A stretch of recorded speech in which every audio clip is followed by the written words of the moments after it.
When I graduated from school, I went to work for a consulting firm in Philadelphia. And I remember sitting there and kind of staring out the window and saying to myself, all I really want to do is ride my bike. That's all I really want to do right now. And if I don't go do that, I'm going to spend the rest of my life regretting it. And I was like, okay, my life mission is to never have regrets. And so I just kind of followed that mantra. I was like, okay, I'm going to go try. I'm going to throw myself 100% into this and see what happens. Welcome to the HVMN podcast, your resource for evidence-based nutritional strategies, cognitive performance, and fitness science. Thank you for joining us. Our guest this week is Dylan Casey, a retired professional cyclist who rode alongside Lance Armstrong on the US Postal cycling team. After winning multiple championships and playing a role in making cycling a sport the United States actually started watching, Dylan then switched career paths and began working up the tech chain. From joining Google when they only had a few hundred employees to becoming a senior director of consumer platforms at Yahoo, Dylan not only built himself a storied career, but a varied one. What was his secret? Determination, intelligence, hustle, privilege, luck? In this episode, host Geoffrey Woo explores Dylan's mindset as we go through his journey. They chat about mental fortitude and resilience, having the courage to jump up and seize opportunities, and how the US Postal cycling team was ahead of the curve in regards to sports science. Hey, Dylan. Welcome to the program. Thanks, Jeff. You've created this great platform, this show, which is, something that I've really benefited from, and having the opportunity to actually be a participant in that overall community of helping each other is actually why it's so much fun. So I appreciate having Thank you for the opportunity. kind words. No, it's really generous. So to lay out the background here, you and I met at a conference in Aspen. That's right. About a year ago now. Yeah. And I think we became, pretty decent friends, catching up and chatting over ideas around human performance, elite performance. But I think what is interesting from you, from a professional cycling background, is that you quite early pivoted into a tech career as an early product manager at Google, and then became executives at companies that we've all heard about, Yahoo and unicorn startups. Yeah, and that puts you in a very unique, maybe rarefied territory where you were a elite world-class athlete and also an elite world-class tech executive and company builder. And maybe to set the frame for yourself. I mean, what do you think of yourself? How do you describe yourself? Or is that just too complicated? You can't label yourself. In kind of looking inward, I have a completely different perspective than, someone who may be reading my resume and kind of establishing what it means. Because for me, I'm just kind of chasing the dream. And whether that was as a professional athlete or, working in the tech industry, which was also for me something that I was always very passionate about, it's kind of I don't feel like there's anything special about me. So the narrative for yourself is that you were always pursuing the dream, which is, I guess, this broad definition that you want to be the best possible version of yourself or some iteration of that. Yeah. And that dream evolved from, cycling with Lance and the US Postal Service team to, working with the early Google employees, building out, the top 5 companies in the world to now, working at leading, big product organizations at top tech companies to, I mean, obviously that vehicle has shifted a lot, but I guess from your perspective, it's I never set out to do those things. They weren't goals. And of course, the contradiction is that I love goals. I love the process around achieving goals. I love the work. I love the feedback mechanism, which is, really how I discovered cycling and how I became so passionate about it, was because I found this thing that when I did work, there was this very tangible and objective result, which is I got faster. And that was incredibly addictive for me. Almost in actually addiction. I just loved that whole feedback mechanism. But there were a lot of things that happened before that. And for those that don't know my story, I kind of came into the sport much later relative to my peers. The guys that I went on to become teammates with on the US Postal Service had all mostly started when they were young children, especially the Europeans. They didn't go to college. I went to college. I didn't discover cycling until I was in college. It was kind of a hobby. Back to the idea of I've just been chasing my dreams. When I graduated from school, I went to work for a consulting firm in Philadelphia. And I remember sitting there and kind of staring out the window and saying to myself, all I really want to do is ride my bike. That's all I really want to do right now. And if I don't go do that, I'm going to spend the rest of my life regretting it. And I was like, okay, my life mission is to never have regrets. And so I just kind of followed that mantra. I was like, okay, I'm going to go try. I'm going to throw myself 100% into this and see what happens. Yeah. And that was really what I did. And like every year I would get a little bit better. And then I started setting these goals for myself. Okay, if I can get here, I'm going to keep going. Yeah. And then the next year, if I can get here, I'm going to keep going. In fact, I wasn't even like the US Postal team seemed so far out of the realm of possibility for me. I was trying to get on another, like a bigger pro team here in the US.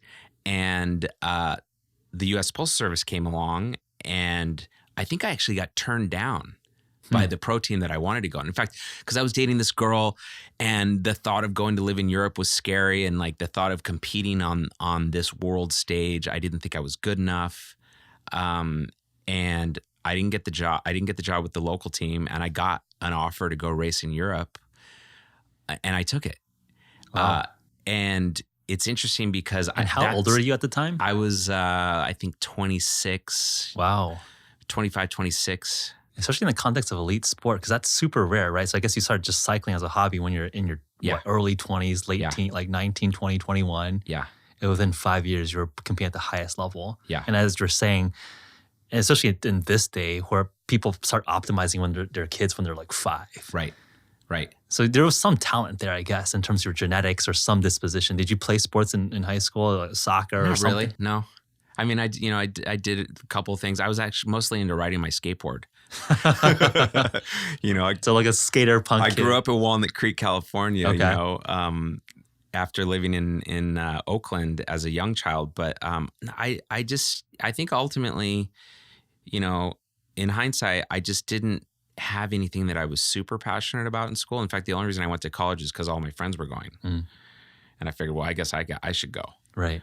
Like again, back to what I said earlier. I didn't really have any of these goals, which is so weird for me to say out loud. Because you've done a lot of stuff. I've done a lot of stuff and really the key to a lot of the success that I've had is like by setting these goals. Right. I knew right away, especially when I got to the elite level, that I wasn't as physically gifted as people like Lance and George Hincapie and Christian Vandevelde and, all these guys that I ultimately went on to become teammates with. In what way? Just in terms of what VO2 max, in terms of power output, what just like size? Yeah, you just know your limits. You know where the limit is. So these are like, okay, these people are putting out some power and speed that is a little bit foreign to me. Yeah, I just knew it. I mean, I still had my success. I had things that I was good at. Yeah. I was, I won races, and on that day was better than everybody else. I won the national championships a couple times in the time trial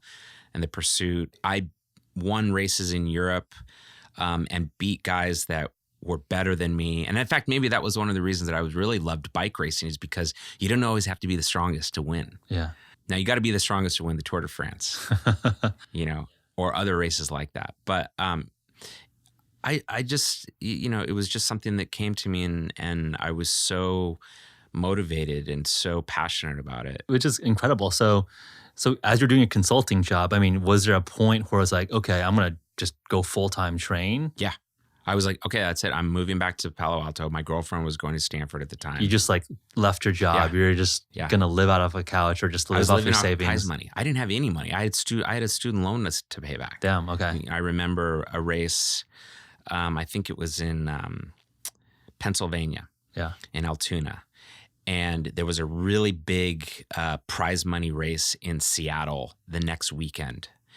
And I didn't have any money to get from Altoona to Seattle. So I looked on the prize list for the race the next day in Altoona to find out which place I needed to get in order to pay for the plane ticket to fly to Seattle. To keep the ball rolling. Yeah.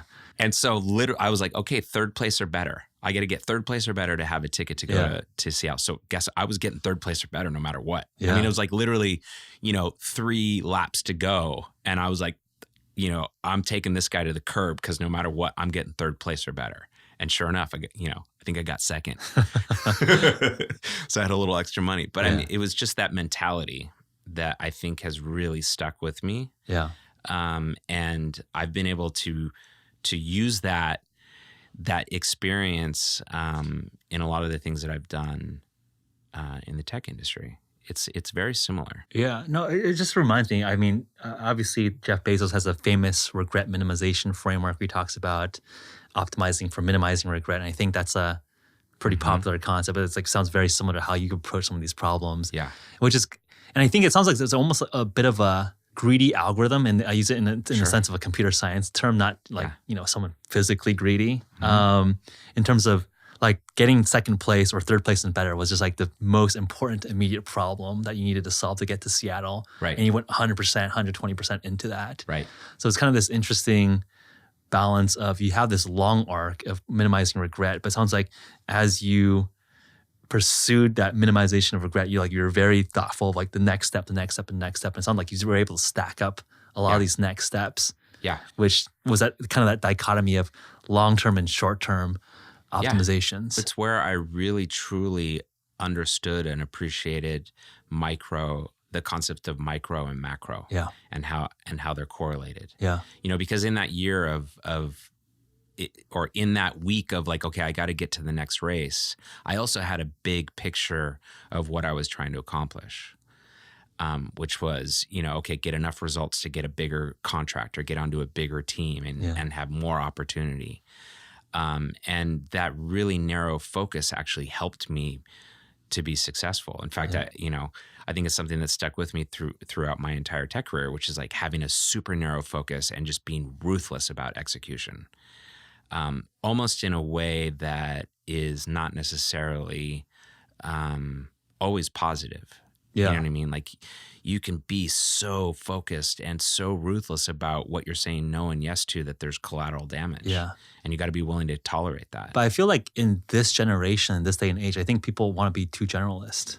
Where I think you talk about like really, really focusing. And I feel like with, a younger generation, there's this notion that everyone wants to be like a generalist or like a manager or product manager or all this stuff. And they don't want to get their hands dirty being really, really expert and focus on, one specific aspect of the task. Right. Which I think we should talk about in more of the tech career. I don't want to skip between the US Postal Service journey. When you were 26, you get signed to the USPS team. And these are some of the, I guess now some of the most famous cyclists, period. Right. What was that story like? This was, I guess, what year was this? 1999. So it was before like crazy heydays. It was before Lance won the Tour. Okay. And we were, even though we were a Division I team, World Tour team, Pro Tour team, whatever the nomenclature is now, we were really kind of the bad news bears of Europe. Okay. The team had some success. It was kind of the underdog American team. Okay. We had 16 riders on the team. Yeah. And there's 8 riders in a race. And so we were running dual programs at the same time. So all 16 guys were racing at the same time, because in Europe, there's oftentimes multiple races happening every weekend. Okay. And just the fact that we made it through the whole year was a miracle. Like injury, most guys didn't get injuries. Everybody wasn't sick at the same time. Right. There were a bunch of impossible odds that we overcame. Yeah, a lot of logistics. That. I mean, it was like an A/B team, or did you guys switch people over? It depended on the race, and obviously, the only thing that mattered to the team was winning the Tour de France. And so there were some guys that were on the long team for the Tour, and so you would kind of get lumped into that program, and you would do races that were meant to build up for that program. Yeah. And then there were the classics, and it was very complicated. And in a lot of ways, we were trying to figure it out along the way. Yeah. But that's where, really getting focused on testing and optimizing was critical. Yeah. And I think, thinking about, of course, now analytics and growth, and, this is such a like topic du jour for the tech industry. And actually for, what you guys are doing here at Human with human optimization, like we were doing that like 20 years ago. Yeah. We were so focused on metrics and so focused on feedback and so focused on data.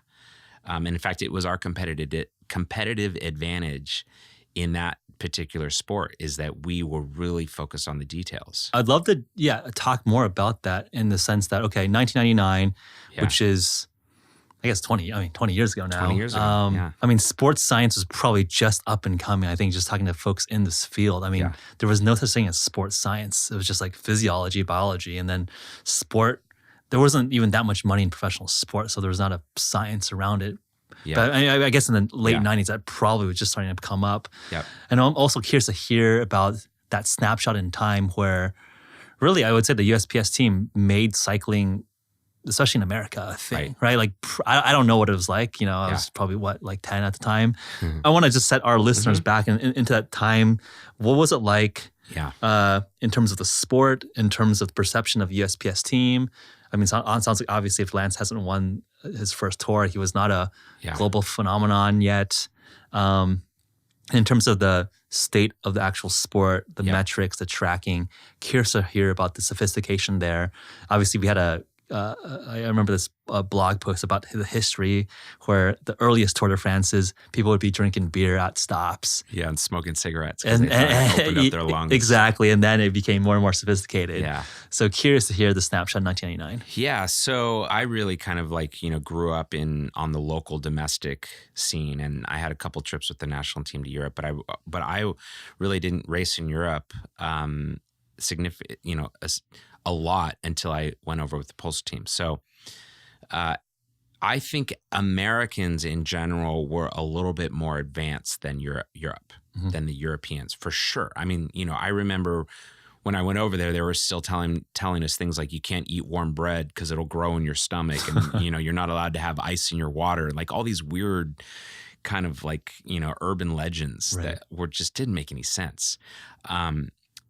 And even Postal, when I went to the team, was still a little bit, in my mind, antiquated, right? The staff was very European. There was still a lot of the European mentality.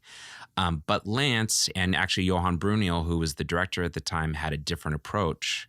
And we were one of the first teams to start using power meters as a team. I think individuals had used it, but as a team, and really build our entire program around the power meter methodology and the concept of power zones. And of course, I think that was an evolution of heart rate training and heart rate zones, but really understanding lactic threshold, understanding kind of response to training, looking at a lot of the stress markers that your body produces. So you're doing like the CO2, O2, like breath tests and tracking your heart rate. So that in 1999, you guys were doing that. Oh yeah, we were doing VO2 max tests. We were doing lactate threshold tests. Okay. And we were also really looking again at a lot of the markers of stress in our blood tests. And you could identify, okay, wait, you're overtraining, like you need to back off. And so we were starting to adopt a lot of the principles that today are just kind of like, breathing. Right. It's like so standard. So like basic. What markers were popular at the time? Like what, cortisol? Cortisol, I think a bunch of the liver enzymes. AST, some of the, okay. Exactly. Obviously we were super focused on. Probably some of the amino acids or protein breakdown maybe for overtraining. Exactly. All the teams had extensive medical staff and trainers that were starting to become pretty sophisticated. Okay. I mean, what's crazy is that in the last 20 years, it's become like orders of magnitude more sophisticated. Yeah. And just when you think they can't, like that the races aren't going to get faster or anything, they do. Yeah. I mean, like if you look at the times on the track for the pursuit or team pursuit right now, they're going sub 3:50, 3 minutes and 50 seconds for 4 kilometers from a standing start. Okay. Which is like, in my mind, superhuman. You know what I mean? Like we were going, in the mid 4 minutes. And that was world class. That was as fast as you could go. But it's because of being so methodical about the approach and so focused. And now there's way more tools available. But we were really focused and it wasn't just about nutrition. It wasn't just about understanding the response to training stimulus, but we were focused on our equipment. We were focused on traveling and sleeping and jet lag and a lot of the things that, now are kind of in the biohacking, right. Community. And it's one of the reasons I'm so excited about the time that we're in right now is because all of the stuff that I was thinking about 20 years ago as an athlete is becoming so mainstream. And it's not just about excelling at sport, but it's just excelling at life. Yep. So for me, that's why this is such an interesting time. And I think it's also the tools are much more ubiquitous, right? Like at the time you needed a physiologist and professional medical staff to administer the stuff for you. Oh yeah, like just with the Oura Ring and the ability to see HRV and the readiness score and just kind of the correlation between behavior and how it impacts your sleep. I mean, I wish I had that when I was racing because it would have totally changed my approach. Yeah. So it sounds like even at 99, so you guys are at the cutting edge of sports science. Yeah. And that you would say is what, like the main edge that above other teams? I mean, it sounds like, obviously everyone is optimized. I mean, I one of the definitions I like about sport is that everyone's trying to find some advantage over everyone else. Yeah, I mean, that's totally. That's competition. I think in that particular point in time, one of the advantages that we had as a team, above and beyond the fact that we had, some of the best cyclists in the world, and Lance obviously being one of them, is that we had a very unorthodox approach. And everybody else, was basically operating the same way that cycling teams have been operating for decades. Right. And I even remember my first training camp sitting down with Johan and the other general manager, and we're kind of just like preparing what the schedule was going to be that year, like what races was I going to do, and I remember asking him like, well, when do I get to have my time trial bike? And they're like, what do you mean? When do you get to have your time trial bike? I'm like, well, I need to have my time trial bike at home so I can train on it. And they looked at me like I was crazy, right? Because this is just something that people didn't do back then. Like you got your time trial bike 10 minutes before the time trial started. And I had always prepared meticulously by training on my time trial bike all the time. Makes sense, right? Like totally fight what's prepare for how you're going to fight. Exactly. And so like that was just such a foreign concept. And of course, we changed it. Like eventually everybody got a time trial bike that you got to have at home and you could train on it and you could prepare on it and get very focused on all these little details about the equipment. And that was something that we did that nobody else did. And of course, now everybody does it. Now, and the other key thing is Lance and Johan were famous for previewing the course ahead of time. That was something that they didn't do. Yeah. Now, of course, every team does it. Yeah, you got to visualize the whole thing. Everybody does. I remember watching some documentary. They're just like driving the route. Yeah. So I think a lot of it just had to do with the fact that we challenged the status quo all the time. I mean, it makes so much sense in retrospect, which is like what brilliance is, right? Something that's obvious in retrospect. Well, you guys were professionals. This is basically what it was. Like, of course, you're going to race this route. You know what the route is. Take a look to see exactly what the route is. It seems obvious, but when we were in the middle of it, it was scary. It was like, wow. We were going against the convention, right? And so challenging the status quo took a lot of courage because it would have been much easier to do what everybody else did, right? Because then you're kind of limiting your exposure to blame. Right. Like if we had done all these things and failed, it's like, oh yeah, you guys changed all this stuff and you guys suck. Yeah, you guys didn't follow the rules. Yeah. You guys didn't follow the normal convention. Yeah. It's actually one of the things that I really appreciated about the tech industry. Right. Especially when I got into it, in 2003, 2004, is because this was like the land of breaking the rules, or not following convention. Yeah. Let's fast forward the time a little bit. Yeah. So when did things change for you and the Postal Service? Obviously, I imagine after the first tour win, was there like a pop off in interest and excitement and hype? All of a sudden we went from what was that like? Being nobodies to being like total rock stars. And a lot of that had to do with Lance. Yeah. Because I mean, not only did he win the Tour de France, but he was just so, I mean, people just loved him, right? And the sport loved him, and you know, from a business perspective, the sport loved him. Yeah. I mean, talk about changing an entire industry. Yeah. And so, you know, we went from being at the races in rented motorhomes to being at the races in a huge bus. Right. And the profile of the team completely changed. And it was a great experience. It was literally like a dream come true. Was it added motivation or was it distraction? I mean, did it become like a rock star lifestyle where it was like, Not we actually really. fans, or it's just like, okay, now we have more pressure? Yeah, it was more pressure. Okay. It was more pressure, you know. I mean, it wasn't like after the races we were hanging out at the hotel partying. Yeah. You know, we were like, how do we get home as quickly as possible so we can recover and start training the next day and prepare for the next race? But for me personally, you know, it was hard. I think it's especially hard for Americans and Australians, and you know, just people that have to go and live in Europe and travel so far from home. And I just had a lot of different things in the back of my mind that were kind of nagging me about what I was going to do after cycling. Yeah. And I think I had this feeling that I didn't want to work in the bike industry after, you know, my cycling career was over. I just felt like I had other things I wanted to do. And it wasn't a total conscious decision to retire and start a new career. It was kind of a series of events that happened in the perfect sequence.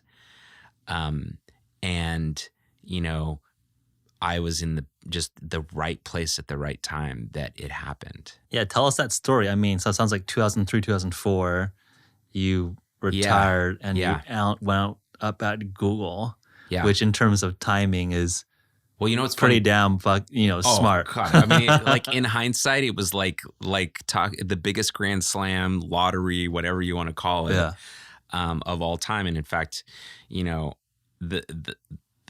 my teammates give me the most credit, not for races I won or races I helped them win, but for leaving the sport and the right time. At the right time and starting at Google.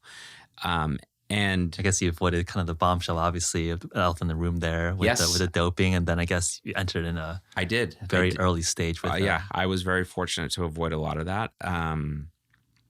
You know, even though I was a part of that whole program, and you know, I take full responsibility for the decisions I made and whatever consequences, you know, I had to pay or have to pay as a result of that. And, you know, that's a tough conversation, especially now that I have kids that are getting into sport. And, you know, my older one is, you know, he knows what happened, or he's starting to get a sense of what happened, and you know, he knows the story. But for whatever reason, you know, I woke up one day and made the decision to leave the sport and you know, start at the very bottom in an entirely new industry. And ironically, and my girlfriend at the time was working at Apple, and she managed to get me an interview. In fact, it was funny because a recruiter called me one day, and this was like over the Christmas holiday, which is the off season for professional cycling. So I was at home during a time that I would always be home, and all of a sudden, and I hadn't quite made the decision to retire yet. Yeah. And I got a call from, you know, a recruiter at Apple, and I was, you know, kind of caught off guard by it, but all of a sudden the idea got planted, like, oh, that's pretty random, right? Like, you're a professional cyclist. Well, no, but my girlfriend had submitted my resume. They referred you for something. Yeah, exactly. She referred me for this But your position. resume was like, you know, cycling dude. Exactly. So I think that planted the seed, this idea that, okay, maybe I could make this transition. And I went to do the interview, and I was so excited about the job and so excited, you know, about Apple, having been, you know, an early adopter. And obviously my first laptop was a PowerBook 160 or something like that. Right. Ironically, all the guy wanted to talk about in the interview was Lance and the team. And I was so annoyed because I was like, wait, I've like done all this preparation for the interview to tell you why I'm the best candidate for this role. And talk shop, cycling. Yeah, he just wanted to talk shop and I didn't get the job. And in parallel, so during that whole process, I had a friend that worked at Google and, he helped me get the interview. And in hindsight, it turns out that the only reason I was given the interview was a favor to my friend. It was like one of those things like, fine, we'll interview him. There's no way, he doesn't make the paper cut. He didn't go to Stanford or doesn't have a computer science degree. Right. Like he does not fit the template. And they gave me the interview and I learned later that I just out-interviewed everybody. Damn. And I just got in, once I got my foot in the door, I was in. What was a first title? Was it a product role? No, I started in the marketing department. I can't even maybe marketing coordinator or something like that. I mean, It was literally the proverbial mailroom. Okay. You couldn't start any lower at Google than the position I was in. And in that time, how big was Google at the time? I think we were maybe 300 or 400 at the most. Damn. In Mountain View, and maybe we had a couple of hundred in sales offices in other parts of the world, but it was really small, and it felt really small. But it's funny. You know what? I read this quote the other day, and I actually had to copy it so that I could remember it because it's become so representative of a lot of the things that have happened to me and the story that I'm telling you now. But I'll read it for you. So, there are things out of our control that sort of redirect us to outcomes greater than we would have initially chosen for ourselves. And so like this was one of them. Like I didn't necessarily say, oh, I'm going to retire from being a professional cyclist and go work at Google. Yeah. It just kind of happened. I mean, in retrospect, do you feel like there's some destiny or you think that's like you're dumb lucky or you created that luck? I believe 100% that a significant part of the success that I have had has been due to luck or serendipity or being in the right place at the right time. Yeah. And at the same time, being open to those opportunities, like listening to the signal. Yep. I have a good friend of mine who is an engineer, and we made up this concept of the vector field. Right. Okay. It's this concept that you're kind of headed in a direction and you bounce off of things along the way. Yep. And when some bigger vectors, bigger currents. Exactly. And we would joke that I remember this one time we were in Florida for something and we had no idea where to go to dinner. And so we just looked at each other. We're like, well, let's ask the vector field. And the vector field in that particular case was like, we're sitting at the bar. We asked the bartender, okay, can you please tell us where we should have dinner tonight? You know what I mean? And he was the vector. Yeah. And we would just follow it. And it turns out that if you really paid attention and if you asked the right people the right questions, you'd end up where you're supposed to go. It's this kind of intrinsic appreciation for serendipity that I think has served me well. Yeah. So at the time, very, very early at Google, I think Google now is like a couple 100,000 employees worldwide now. Yeah. So just basically, I guess 2% first employees over at Google. Yeah. Did you know that it was a special company? I mean, it sounded like not really. You kind of knew you wanted to maybe retire from cycling. Yeah. Listen to this vector field a little bit, bounce around, got a favor to interview. Yeah. Got into kind of the ground floor. Yeah. Was it like, okay, Google, maybe I kind of know about the search engine at the time. Were you thinking, oh, maybe I should go to Microsoft or another company at the time? It's so funny. I feel like it's like I'm telling the same story over and over because I didn't. I mean, I knew about search engines and I kind of understood why they were important. I remember using Gopher, to get around the web when I was in college. And, this is stuff that predates. Ask Jeeves. No, I remember using Ask Jeeves Ask first. Jeeves was around. I mean, literally, this is how I was getting around the various intranets that were available to university students. Yeah. But I knew enough, and I had been paying close enough attention to what was happening in Silicon Valley. Having I was a resident a month or two out of the year. Yeah. But I knew that Google was onto something. I just remember when I met people there, and I was going through the interview process, that they were so focused on results and it was so objective. There was no subjectiveness. Like, it didn't matter what I wore to the interview. You know, clearly the people that were interviewing me weren't focused on what they were wearing, you know, Right. just as an illustrative example. But it was all about like, okay, how do you think, how are you going to respond to this situation, this question? If I ask you the classic, how many, you know, ping pong balls fit in a 747, are you going to crumble? Like, I just appreciated that focus on the actual substance, as opposed to, you know, did I wear a suit and a tie? Right. And did I ask the right questions? And did I follow up with the thank you emails and stuff like Which that? probably felt really familiar to professional sport. That's right. It's just like results. Yeah. You win the race, Yeah. get the job. And again, you know, being bold enough to say, I've never worked at a company, but I know I can be successful here. Yeah. That I went in and I said that. Yeah. I said, look, I have all these trophies and medals on the wall, and they're 100% transferable to what I'm going to do here at Google. Which is not obvious. No. But you're like, I'm going to do it. Yeah. I said, I can do this. Yeah. I'm like, there's nobody better on the planet than me for this job. I will just outwork everybody. Yeah. And it's interesting. Of course, I remember in my first couple of like performance reviews with my manager, he would tell me that, you know, Dylan, you know, some people, like, your confidence is really intimidating. And I thought that was so bizarre, because I was so like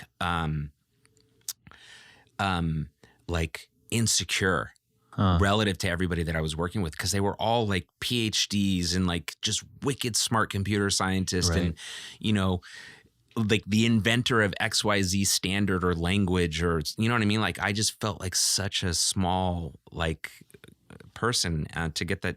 But to get that kind of feedback was really fascinating. But I think it's also, you know, there's a story I love to tell about athletes, and you'll hear this. Go to any start line of any race, and you'll hear people talking about how they didn't sleep well the night before.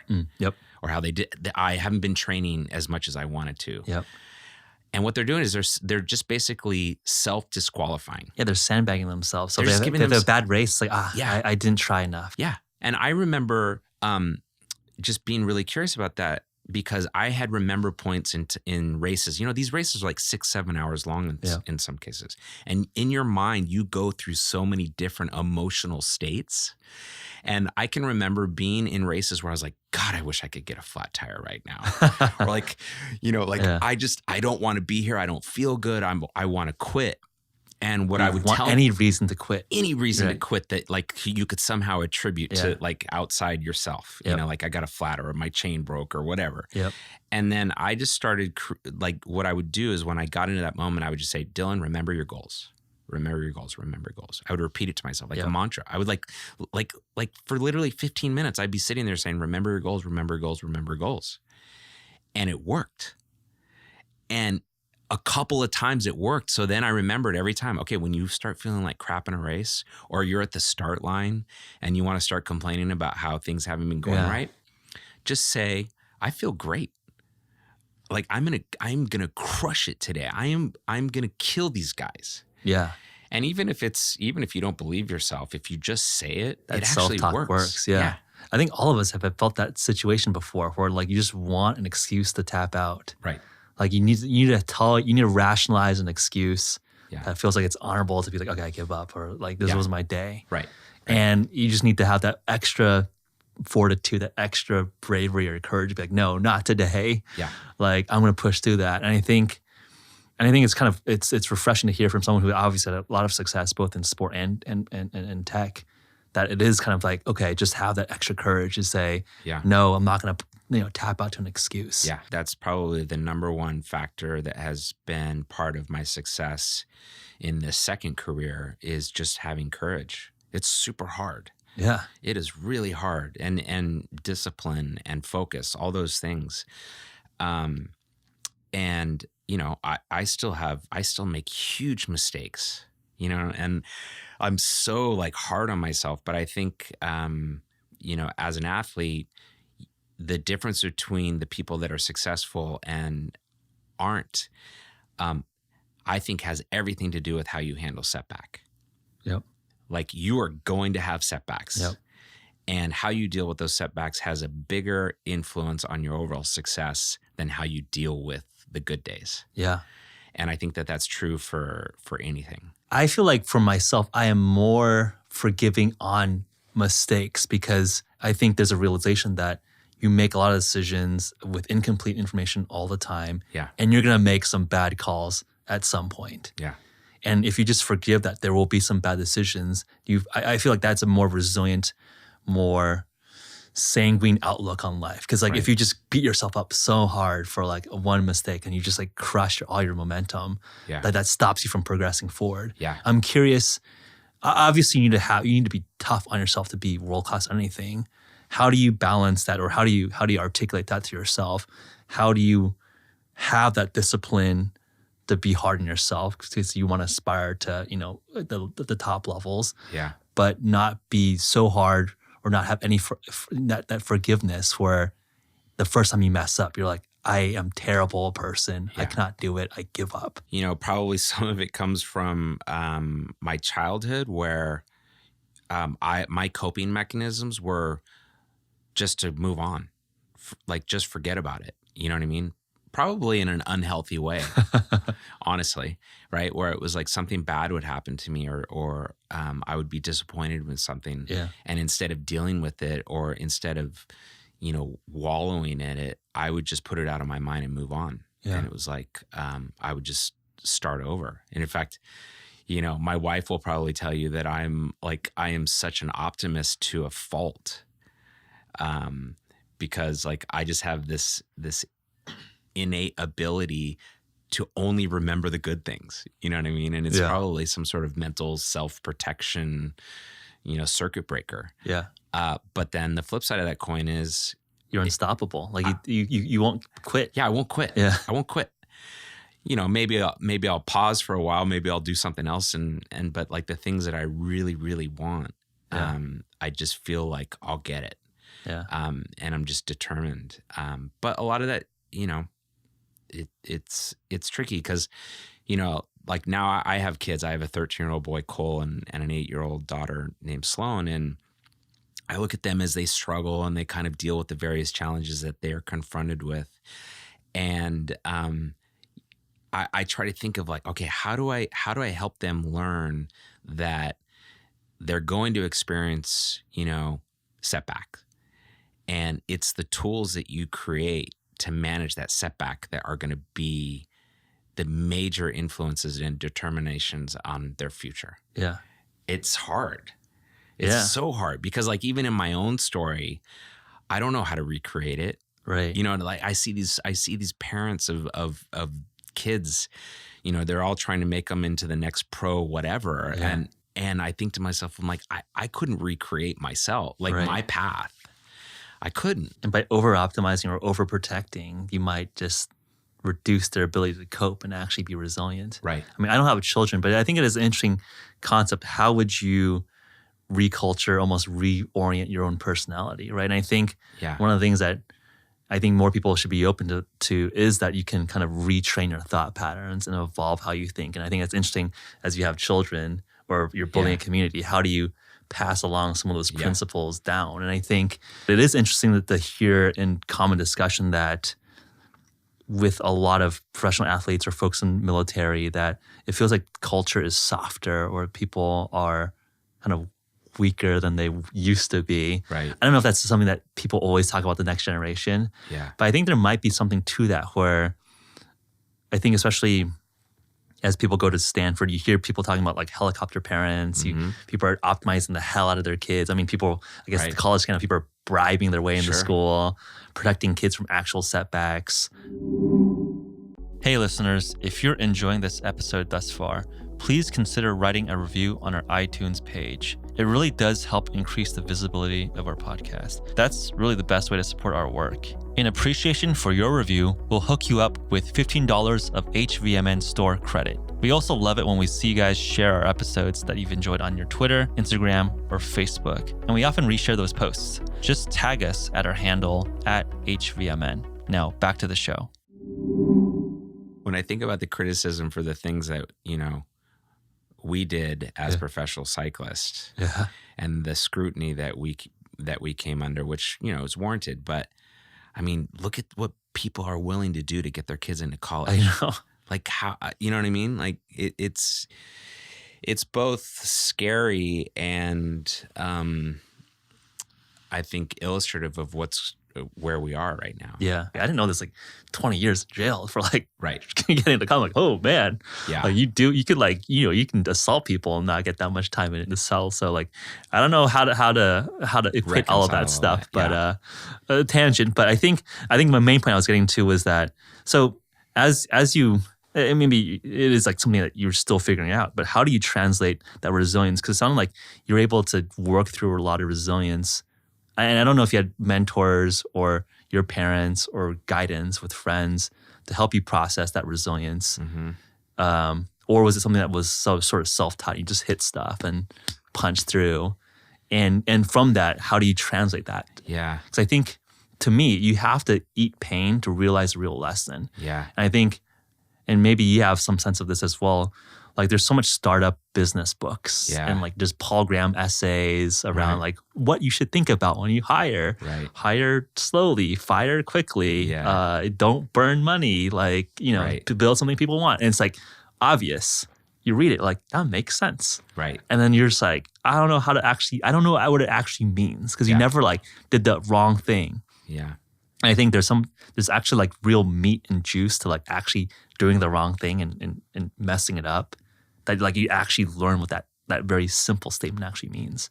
I have this saying that suffering has purpose. Yeah. Right. And suffering is the way that I think of it is very positive, and but the word I don't think has very positive connotations to it. But there's this place that you go to, and I think this is especially true for endurance athletes, where you're just by yourself in your own head. Yeah. And your only limits are the ones that you have, that you've set for yourself. And there's this real Zen state that you get into when you're in this mode of suffering. And you persevere through it because there's a goal, there's an objective. And I think that's one of the things that I aspire to try to teach, whether it's my children or the people that I work with, or, now that I'm responsible for a team of people, how do I inspire them to push through their own limitations, and how do I help them persevere through their obstacles? Because I don't think I'm going to be successful by telling people what to do, right, or by handing them tasks. I think my greatest success is going to come from inspiring people to achieve more than they think they can do on their own. Yeah. In fact, that's what I did as an athlete. I figured out a way to achieve more than I thought I was capable of. Yeah. That was it. And then I learned over the years, in the tech industry, going from an individual contributor to a manager, that my role now, kind of my superpower now is, how do I get teams to exceed their own limits? Yeah. And a lot of that is just through a lot of these different tools that I've acquired, which, to your point, seems so clear and like, of course that makes sense. Yeah, you see like the Paul Graham pithy statements, like, oh yeah, like self-evident. Like prioritize and like I said earlier, narrow focus and focus on execution, and like, there's a million good ideas, but it ultimately comes down to the teams or individuals that know how to execute and operate. And of course that makes sense, but it's so hard to do. Yeah. It's the hardest thing to do. Yeah. I came up with this other, I think it's going to be on my tombstone, but this better be good. And I think I kind of created it in my head, in these moments of being in races in Europe where I was like off the back, not even in the race, and just surviving to get to the finish line. And it took me a while to come up to it, but here it is. So the sweet taste of victory is afforded to those who can eat bitterness. Nice. Right? I'm being very repetitive in a lot of the stuff that I'm saying, but I totally believe in it. Yeah. It's my North Star. And I think, to the degree that I can try to inspire others to kind of go to that same place, it's super rewarding to me. Yeah. So one of the things that I've, as I've been, talking to folks like you and working with folks that are very elite athletes, is I definitely sense the fact that when you're doing something like an endurance race or by yourself for a couple hours, 3-4 hours, Yeah. it is very lonely, and there's like Yeah. this constant chattering in your own head. Yeah. And some of the advice that I've gotten is that you have to either trick yourself or brainwash yourself or self-talk yourself into liking that bitterness, liking that pain. Yeah. People call it the pain cave. Yeah. Like you can enjoy being that pain cave. Yeah. Obviously, you figure out, what are your tips to enjoy that pain or enjoy that bitterness? Because I think there's absolutely that's a difference between someone who cuts through. It's like, okay, you were able to eat that pain, you taste the sweetness of victory. Everyone else just can't push through. Yeah. It's genetic. Well, I think it's like systems theory, right? There's so many inputs, and the system is ultimately looking for equilibrium. Yeah. And I think that's kind of a geeky way to describe it. But for me, I found some sort of I found satisfaction and reward in the feedback loop, and I think it was because it was like I have control. If I do the work, I'll get this response. Yeah. And the podium was just the result. That was the thing that validated the feedback loop. It wasn't the end result, right? Like that wasn't the reason to do it. The reason to do it was because I really thrived in this feedback loop. Yeah. And so I think the way that translates is to really find out what makes you feel good. You know what I mean? Like what makes you feel rewarded? One of the ways that I try to connect with people when I'm working with them is I try to figure out, what do you really like why are you doing this? Like, what do you really want to get out of this? Yeah. Like, what makes you excited in the morning to come to work or to do whatever it is that you're doing? Because it's always something else other than, I want to get a promotion, or I want this job, or I want to win this award. Yeah. I don't think that, while those things are true, I don't think that that's the main motivation for most people. I think there's something more intrinsic. Yeah. And if you can figure that out, you can really help people focus on it. Like in my last job, I had this incredibly smart, ambitious, talented person on my team, and he would be so upset in our one-on-ones about the fact that like other people weren't working as hard as he was. And, he was working, crazy hours, and everybody else was going home at 5:30. And I asked him, I'm like, well, tell me why that matters to you so much. Like, why is it so upsetting to you? Like, do you want to work less? Like, or do you feel like you're picking up the slack? What's the deal? And he said, no. I just really need this company to be successful so that I can make a lot of money.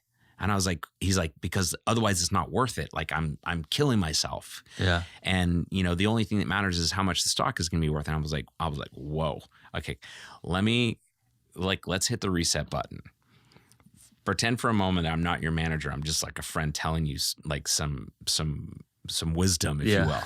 I'm like, if the only thing that matters to you is what the stock price or what the financial outcome of all of this work that you're doing, you're going to be incredibly disappointed when you get there. Like I believe you're going to get there, but you're going to be super disappointed. I'm like, the thing that you should focus on the most right now, and that you will care about the most in 10, 15, 20, 30 years looking back, are the experiences that you have right now, and the story and the anecdote that you're going to get to tell from the story. Yeah. Now, whether it's in your next job interview or it's when you're sitting around the campfire with your grandkids, this is what's going to matter to you. Yeah. So think about that. Think about the story that you're going to get to tell. And I honestly believe that. Like, you just can't, it's like funny, early days Google, we weren't allowed to look at the stock price. You know what I mean? It's like banned on the computers. It was. There was no stock tickers anywhere. Yeah. And it was like, don't focus on that. That's not the thing to think about. Yeah.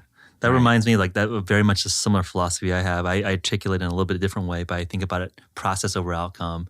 Just really refined mastery around your skill set and what you want to be world class at, and how the outcome be the side effect. Yeah. But if you're chasing a goal, and then oftentimes that goal is not controllable, like a stock price, right, or beating someone in particular. Like you cannot control their life and what they're doing, but what you can control is your own process.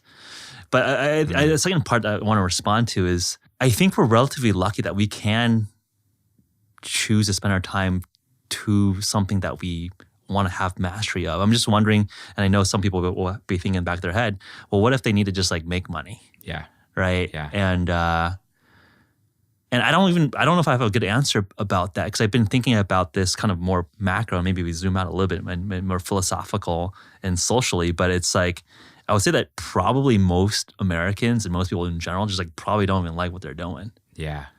And that just might be a fact of society's kind of messed up and like we're not going to solve this in this conversation. But curious to at least open up that kind of worms around, okay, I think you have to be relatively lucky in terms of even having a way to be able to focus on the process. But like most people just got to get the money to pay the bills. Yeah, you're 100% right. We are, and I consider myself to be incredibly lucky and fortunate. I feel so rich. Yeah. Because I have choices, right? I can make choices. Yeah. And I think that that's like the ultimate reward. I think there are a lot of people that are in really hard circumstances, and it like tugs at my heartstrings all the time when I see people that are in tough situations. And I get a lot of inspiration from people that, for example, they don't have as many options. They don't have as many choices. They do have to, work a job that they don't like, and they don't get any personal satisfaction out of it. But then you look at the effort that they go through to, have a huge barbecue with the family on Sundays, right? Or the fact that, they're trying to play on the local softball team, right? At the park at 10 p.m. on a Thursday night, because like that's so important to them. Yeah. So I really appreciate it when I see people doing that, because I think it's just another example of chasing after something that you're passionate about or that you need. And it's important. That makes sense. So it doesn't necessarily have to be that passion is your job. But I think that makes sense that like there are circumstances where that passion can be and maybe is more optimally channeled in other aspects of one's life. Yeah. Yeah. I mean, it's the person who's, has a kind of like a standard 9-to-5 job in an office, but then plays music in a band with his friends or her friends, on a weeknight. Yeah. Like I think we have to figure out a way to support and celebrate that. Yeah. Above and beyond just, whoever's working at XYZ unicorn company or tech company. Yeah. We definitely live, especially here in Silicon Valley, in such an echo chamber. Yeah.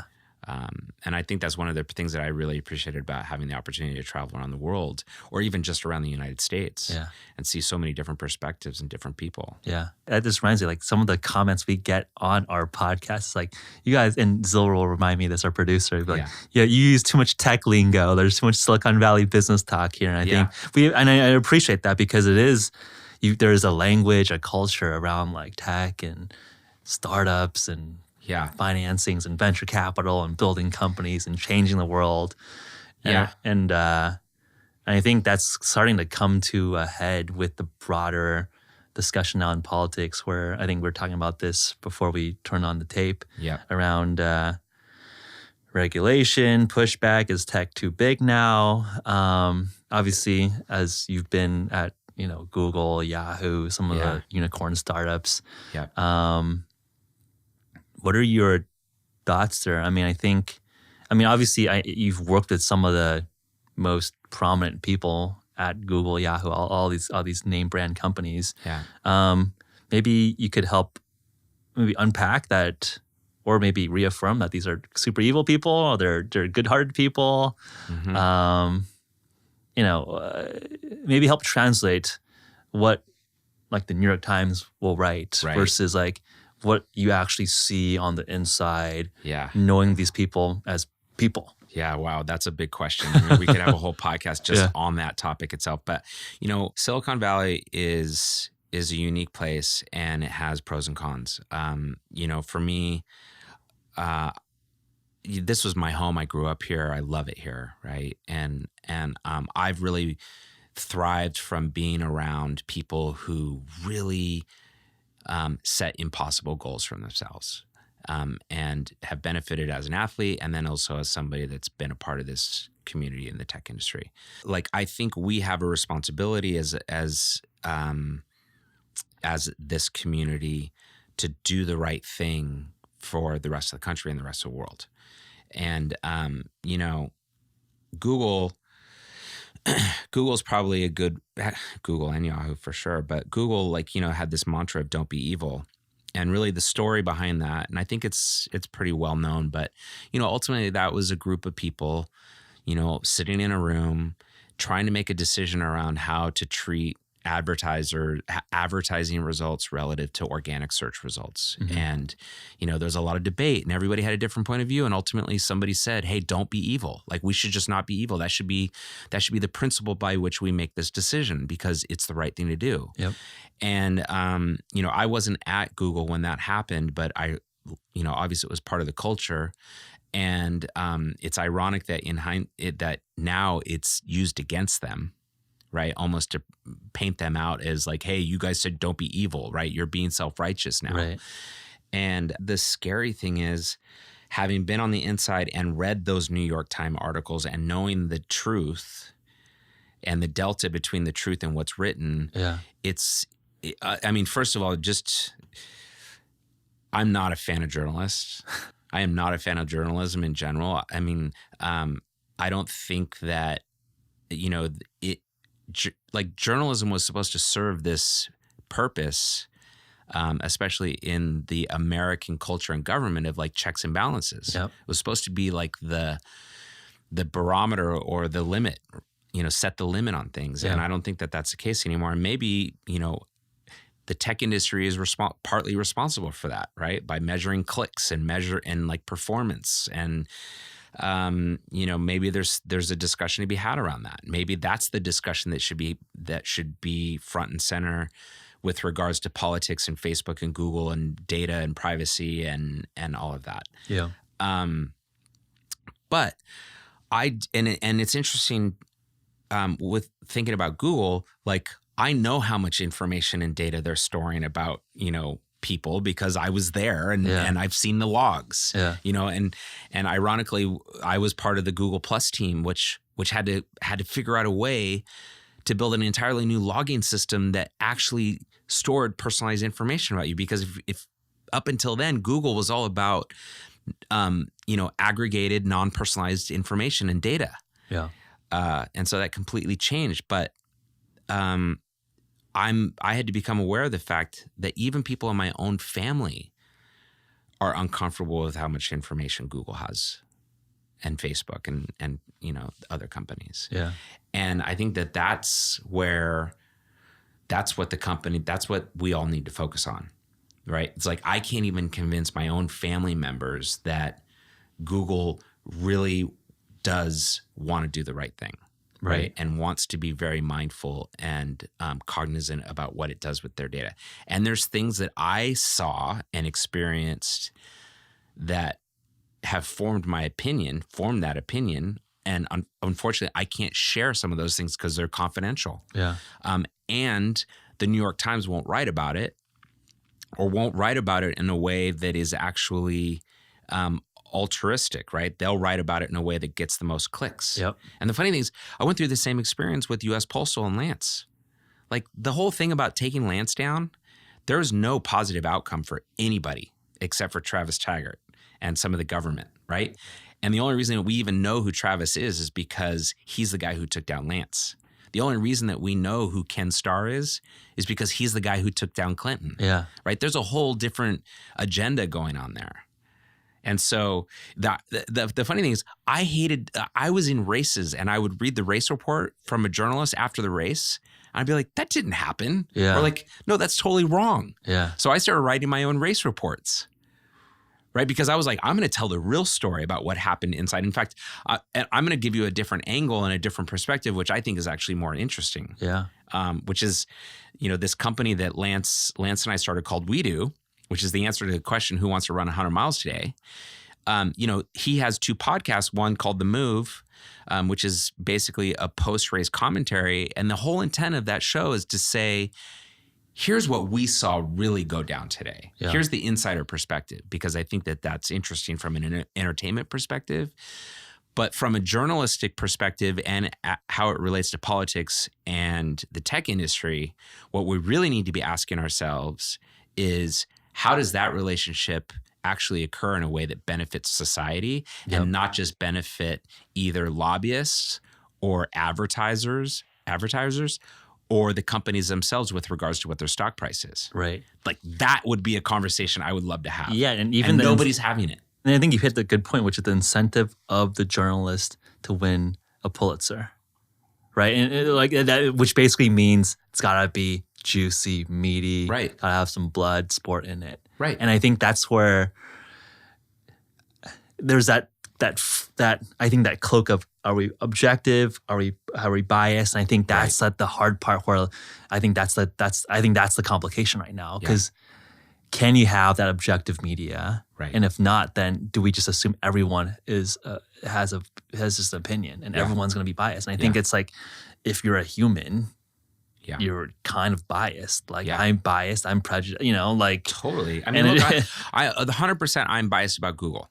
Yeah. There's no question. And I'm sure people will listen to my comments, or if people, I would have a conversation with people and they would just, they would call me Google paid them off, whatever. Yeah, exactly. But look, I have a set of experiences. Yeah. Those experiences formed my beliefs, and that's the point of view I have. Now, like I said, I have people in my family who have a completely different point of view, and I'm okay with that. And I understand, actually, and I think the opportunity is understand why they have a different point of view. Yeah. I just want to know. Tell me why you think that this company is really out to, cause you harm, or is not genuine, or not, isn't actually doing something in your interest, because I want to know about that. Yeah. Especially if I worked at Google, I'd really want to know about that. Yeah. And Facebook as well. Like, I think those are the 2 companies right now that are really in the crosshairs of this whole debate. Yeah.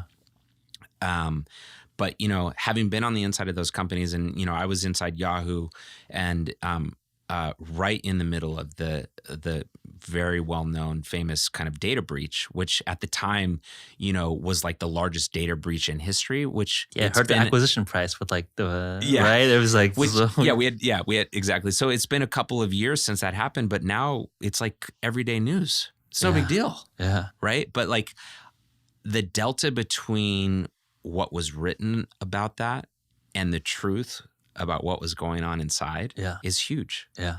And unfortunate, like, there isn't a way to actually make that known in a way that, because everybody's in CYA mode. Yeah. And it's funny, because I think you see this pop up in all sorts of domains, right? Like, people say like, like the record, paper record doesn't actually match reality. No. But I think you talk to journalists, and I know personally, like, a lot of journalists, I think they try to do their job, and it's just like, and I think it's just that, I think it's just hard. I do too. Like, I'm sure a lot of reporters and journalists, and I think, like, I think they are trying to do their best possible job, but maybe it's like this kind of arbitrary notion of objectivity that is kind of like, you have to project what does mainstream think is objective, and then maybe a lack of actual firsthand experience in the full context, I think makes that just very, very hard for someone who like kind of drops in. So, the thing that I think has been so core to being a good product manager, right, which is you're ultimately trying to build an experience for a user for a purpose. Right. That's it in a nutshell, right? And I think for me, I've always been able to do that by having empathy. Much in the same way that I said that getting to understand somebody's real motivation is really important in getting teams to work well together, or just working well one-on-one. I think that's the same that level of empathy and understanding, even if you don't agree, is what we should be doing right now as a society with regards to politics and the news and companies and Wall Street and how that relationship, like, I think the smartest people or the most effective people with regards to how this relationship is getting managed between companies and press and journalism are the ones that are able to sit down and say, hey, look, you have an agenda, I have an agenda. Let's just be very clear and explicit about what that agenda is, and then figure out a way that we can work together in such a way that we're actually providing real value to the person who's reading your article and to the person who's using my product. And if we can do that, we may not agree on everything, but at least we're doing something that's valuable, right? We're like actually making some sort of forward progress.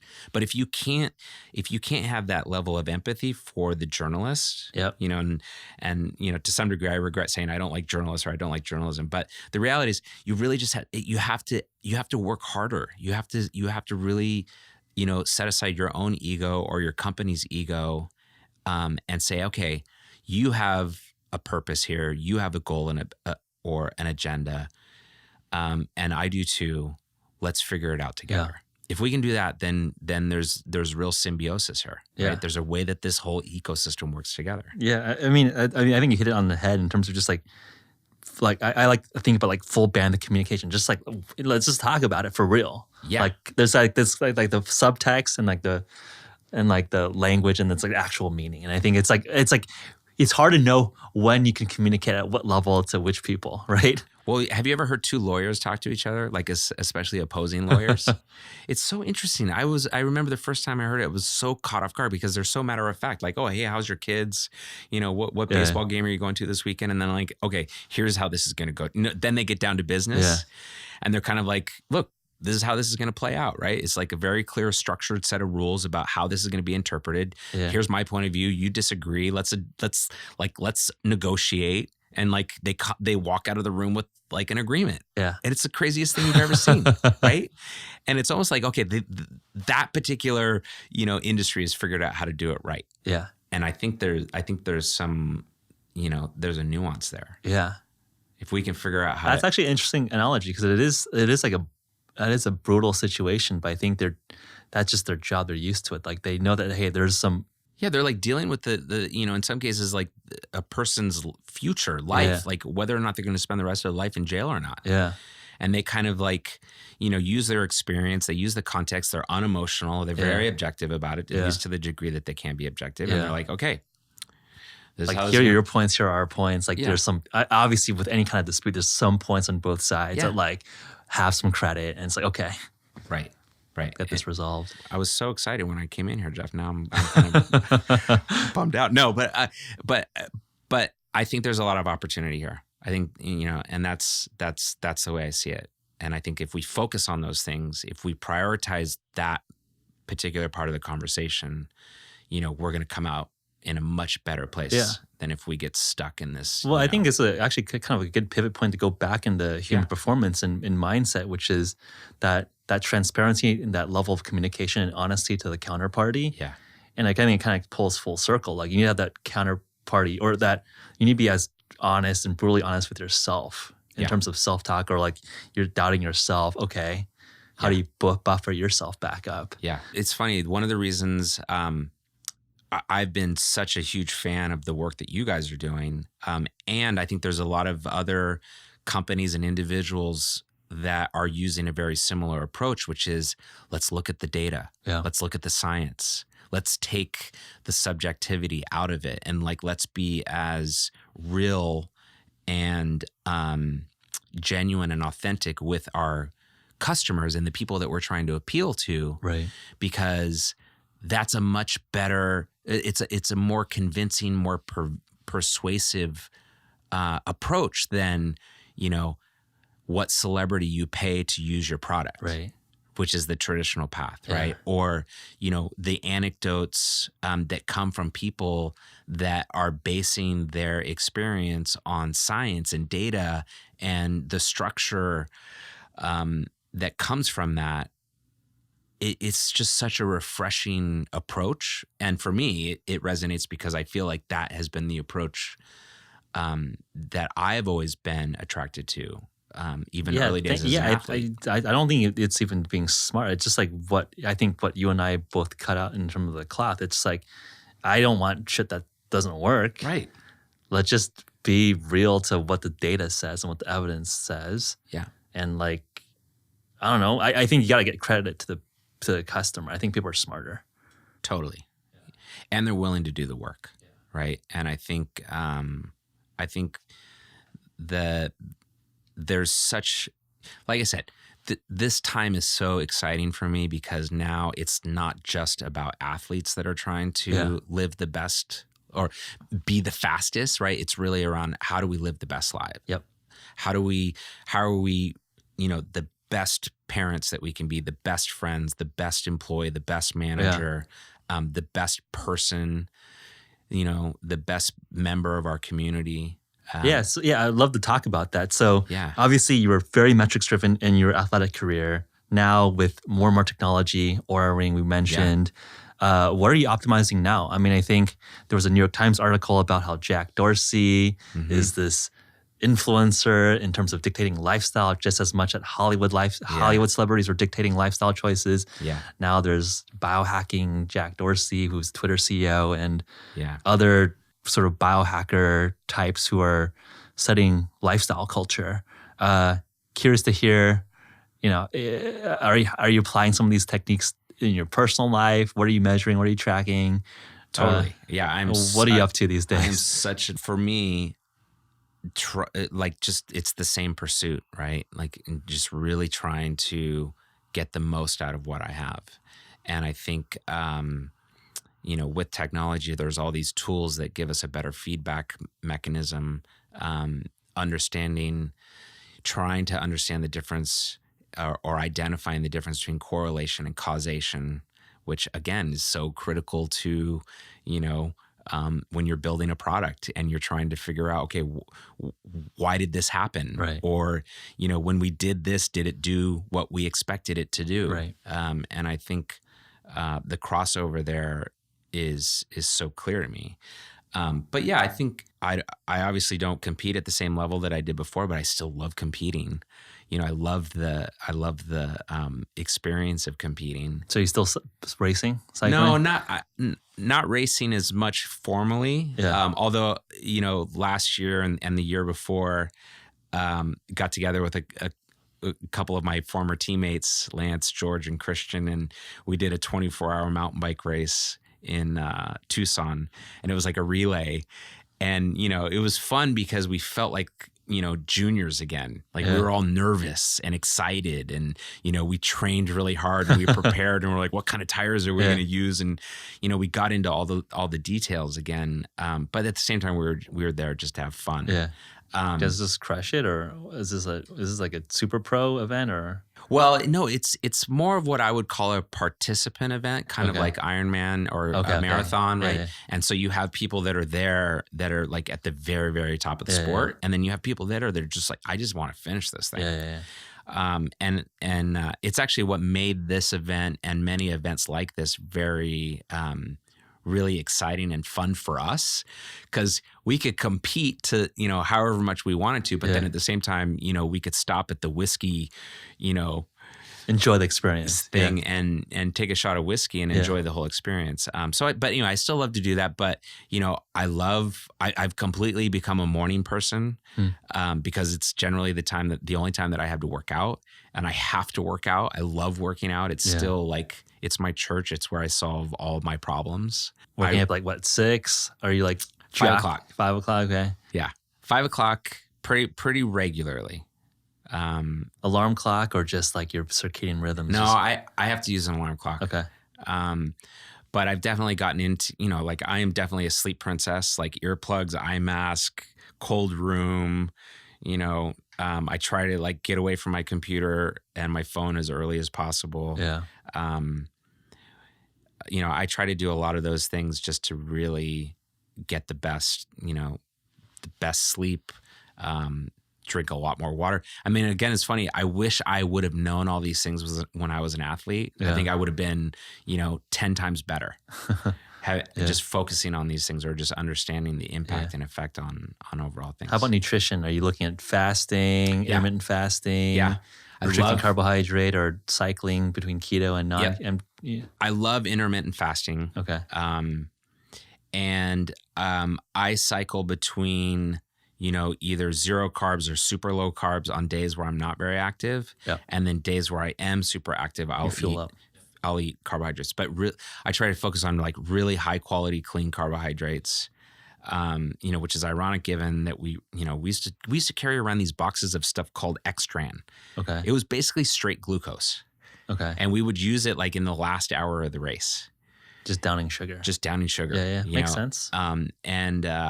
Now in hindsight, looking back on that, there's just so much, the nutrition has completely changed. It's so much different. Yeah. So yeah, I guess you'd call it targeted keto. Yeah. And while I appreciate the effects that it has on my body composition, because I have to pay a lot more attention to that than I used to, I actually really like the clarity that I get from it. And I feel like the words come easier to me. My brain just works better. Yep. And that's where I really discovered some of your products. Yeah. I just think there's just a lot of interesting things to do it. Now, I could go on a whole different rant. And I think a lot of this has to do with the fact that I'm a parent, but just seeing what our kids eat.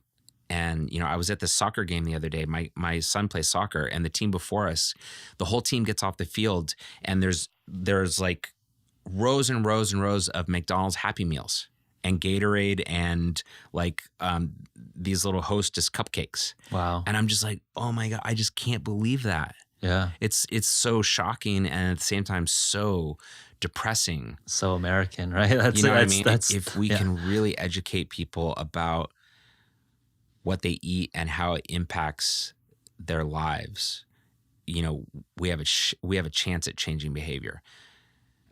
Like for example, with my own kids, I've tried to get them to understand the connection between food and performance. Yep. Like my daughter, when she gets upset about the fact that she struggles in math, or she feels like she can't do the math problems fast enough, I say, well, did you drink any water in the morning? Like, what did you have for breakfast? Did you have pancakes, or did you have eggs and some yogurt? And so I'm trying to get them to understand this correlation between what they eat and how they perform versus good food and bad food. Right. Right. Like, oh, that's bad for you. Right. Like, try telling a kid that a piece of chocolate cake's bad for him. Right. They do not hear what you're saying. Yeah. They do not care. Yeah, which is you're training them to think about just input the system. Yeah. Versus like, I'm going to give you a dogmatic sense of random arbitrary rules that I don't really understand right now. That's right. And so like when my son, he wants to play soccer and he wants to be really good at it. And I'm like, okay, let's go to sleep early. Yeah. Let's think about what we're going to have before the game. Let's think about what we're going to have after the game. Yeah. And just trying to arm them with those tools and understand the correlation between, what you put in your body and how you perform. There's tons of causal evidence. Yeah. I mean, it just reminds me of like a computer science analogy with machine learning, as opposed to writing rules. I mean, like, AI used to be defined by rules, like you do this, or in this case, do this. Yeah. And the new methods, statistical methods, you're giving them data points. Mm-hmm. And then you don't tell them the rule. The rule is self-evident from all the data that's being ingested. Yeah. It sounds like you're essentially, I don't know if this is like the way you thought about it, but you're essentially, machine learning training them by giving them data points versus like, don't eat Hostesses or whatever. Yeah. I definitely don't proclaim to, be applying a machine learning model to my children. And I'm sure if my wife hears that, she'd kill me. But, that's my approach. Yeah. Because I'm not going to get through to them with rules. Yeah. I have to help them. I have to arm them with the tools to understand the correlation or the causation and cause and effect and all of that. But, I think the whole movement around functional medicine and functional health is really fascinating to me, because it's no longer about treating a disease. And it's all about like, how do we get you into the best state that you can be in? How do we optimize you? Yeah. Not only does that personally excite me for my own personal ambition, but I also think that it's going to have a really positive effect on our community and people. Yeah. I think there's just so much benefit to come from that. Yeah. One of the last questions I always ask, and I'm curious to get your thoughts on, is if you had infinite resources and infinite guinea pig humans or whatever population you want to study, what would the setup be? What research project would you want to run? I would want to do something like, is it the biosphere? Wasn't there this study that they did in the Arizona desert? A biosphere. Where they basically created this self-contained, they had to farm their own food and purify their own waste. And I remember reading about it, and there was a mishap with the production, so there wasn't enough food, so people were calorically restricted, and it's an interesting little experiment. Yeah, I think I would like to do something like that. I have to spend some time thinking about how to design my experiment, you know? But if I could do something like that, that would then create data and information and anecdotes that people would really gravitate towards and say, okay, I like this makes sense. I get it. I believe this. To the degree that it could help them understand things like when you're at the start line of a race, tell yourself how good you feel, even if you feel like crap. Yeah. Right. Or if you want to do this or that, drink more water. Or if you want to feel better, you want to sleep better, you want if we can figure out a way to get that mindset to be mainstream, I just feel like all boats rise with that tide. Yeah, level up society, right? Yeah. Yeah, totally. Level up society. Yeah. And as the product manager, I'd have to think about what the roadmap would look like. What do we have to launch along the way? What resources you need to get there, right? Yeah. Because it's not easy. If it were easy, we would already be there. Yeah. But I think there's a lot of interesting things to come in the future, especially as we get better about measuring and storing data. I think also, I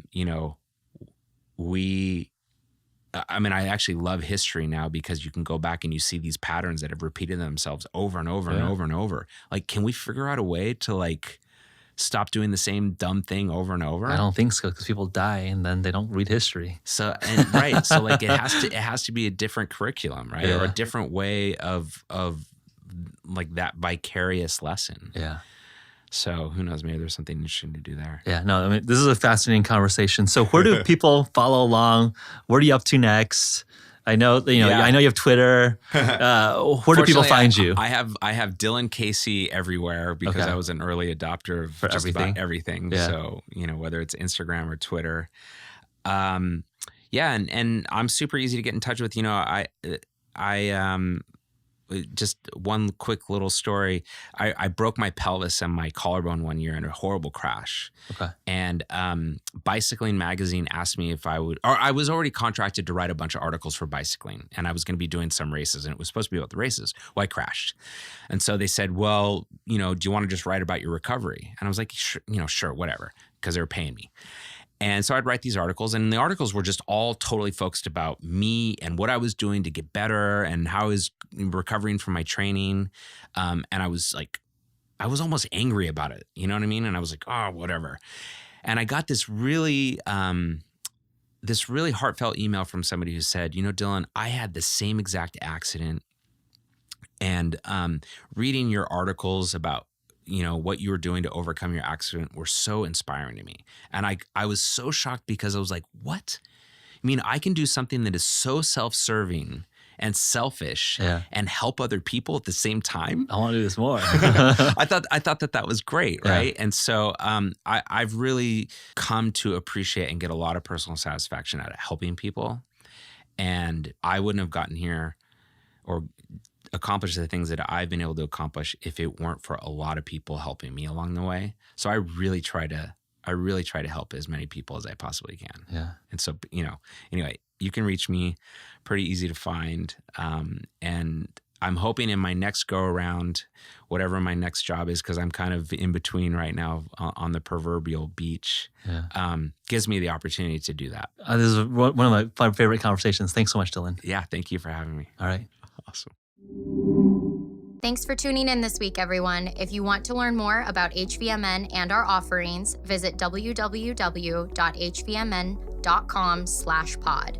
Also, by writing a review on our iTunes page and sending a screenshot to podcast@hvmn.com, we'll hook you up with $15 worth of HVMN store credit.